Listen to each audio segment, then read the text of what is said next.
दोस्तों, समस्याएं आपकी समाधान हमारा के YouTube चैनल में मैं जतिन सहगल आप सभी लोगों का स्वागत करता हूं।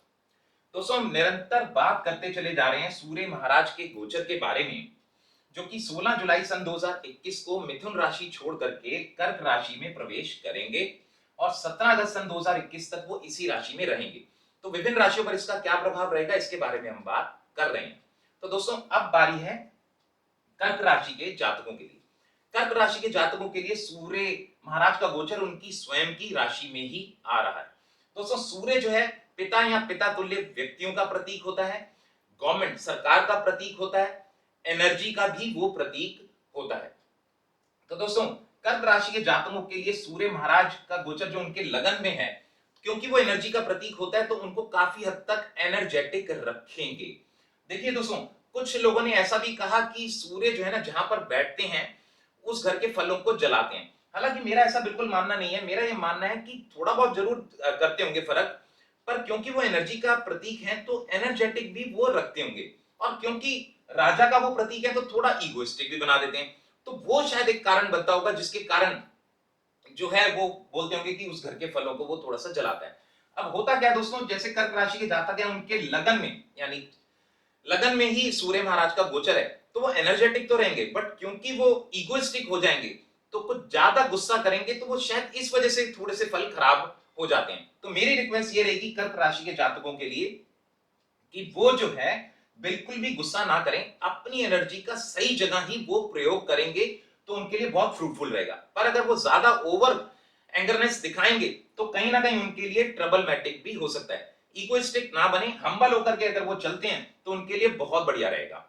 दोस्तों, इसके अलावा सूर्य महाराज की एक दृष्टि होती है सातवीं, तो सेवेंथ हाउस आपका जो है स्पाउस हाउस होता है, यानी आपके सेवेंथ हाउस पे दृष्टि रहेगी तो स्पाउस हाउस पे दृष्टि रहेगी। तो ऐसे में क्या होगा, क्योंकि वो दृष्टि रहेगी तो आपके स्पाउस भी कहीं ना कहीं इगोइस्टिक रह सकता है थोड़ा बहुत, और वो भी एनर्जेटिक रह सकता है। अब दोनों ही व्यक्ति अगर एनर्जेटिक हैं और कहीं आपस में, क्योंकि आप ज्यादा इगोइस्टिक बने तो कुछ वाद विवाद की स्थितियां उत्पन्न हो जाएगी, जिसके कारण हस्बैंड वाइफ में कुछ झगड़े भी हो सकते हैं। तो मेरी रिक्वेस्ट रहेगी जितना हम्बल रहेंगे और इस पीरियड में थोड़ा सा सावधान रहेंगे तो कर्क राशि के जातकों के लिए अच्छा रहेगा, और बेफजूल के किसी भी वाद विवाद में ना पड़े। सेवंथ हाउस क्योंकि हमारे पार्टनर का भी होता है, यानी जो बिजनेस में हम जो बिजनेस कर रहे होते हैं वो हमारे पार्टनर का के लिए भी सेवंथ हाउस को ही देखते हैं। तो ऐसा भी हो सकता है किसी छोटी सी बात पे दो पार्टनर्स के बीच में भी कुछ वाद विवाद की स्थितियां उत्पन्न हो सकती हैं।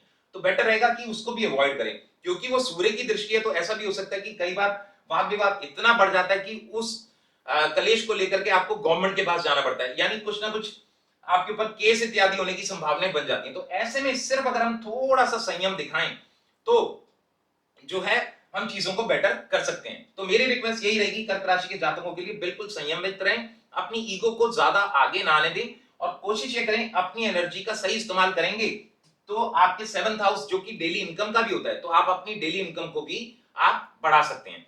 दोस्तों, जैसा मैंने हमेशा कहा, ये गोचर जो है केवल डिलीवर करने आता है, पर सबसे पहले जो है हमारी जन्म कुंडली ही काम कर रही है, जो कि हमारी जन्म तिथि, जन्म समय, जन्म स्थान के अनुसार तैयार होती है, और उसमें प्रेजेंटली चल रही महादशा, अंतरदशा और प्रत्यंतर दशा यदि वो पहले से अच्छे नक्षत्रास में होगी तो हमें शुभ फल मिलता है। अगर पहले से वो खराब नक्षत्रास में होगी, यानी उसका स्टार लॉर्ड, सब लॉर्ड, सब लॉर्ड कॉम्बिनेशन ठीक नहीं होगा, तो हमें खराब फल पक्का ही मिलता है। परंतु दोस्तों, जैसा मैंने हमेशा कहा कि ज्योतिष कभी भी डराने के लिए नहीं बनाया गया। एक चीज हमेशा से बोलता है और बोलता रहूंगा कि astrology is a divine science, no one can change your destiny but yes you can balance the things. यानी ज्योतिष एक दिव्य विज्ञान है, भाग्य आपका कोई नहीं बदल सकता, परंतु हाँ, आप अपने जीवन में होने वाली घटनाओं को थोड़ा संभाल अवश्य सकते हैं पॉजिटिव कर्मास करके। तो जितने भी कर्क राशि के जातक हैं, यदि उनको ऐसा लग रहा है कि ये गोचर हमें अशुभ फल ही दे रहा है और समस्याएं हमारी बढ़ती चली जा रही हैं, तो वो चिंता ना करें। उनके लिए बहुत बढ़िया ये रहेगा कि वो हर रविवार को गेहूं या गुड़ या घड़ी का दान किसी गरीब जरूरतमंद को वो यदि करते चले जाएंगे तो देखेंगे ये गोचर उनके लिए शुभ फलदायी होता चला जाएगा। इसके अलावा फिर भी अगर समस्याएं बरकरार रहें तो वो अपनी जन्म कुंडली का विश्लेषण भी करा सकते हैं, और इसके साथ साथ गायत्री मंत्र का यदि वो जप करेंगे तो भी उनके लिए बहुत बढ़िया रहेगा। बाकी मेरी शुभकामनाएं कर्क राशि के जातकों के साथ है। इसी के साथ मैं अपनी वाणी को विराम देता हूं। मैं जतिन सहगल, समस्याएं आपकी समाधान हमारा यूट्यूब चैनल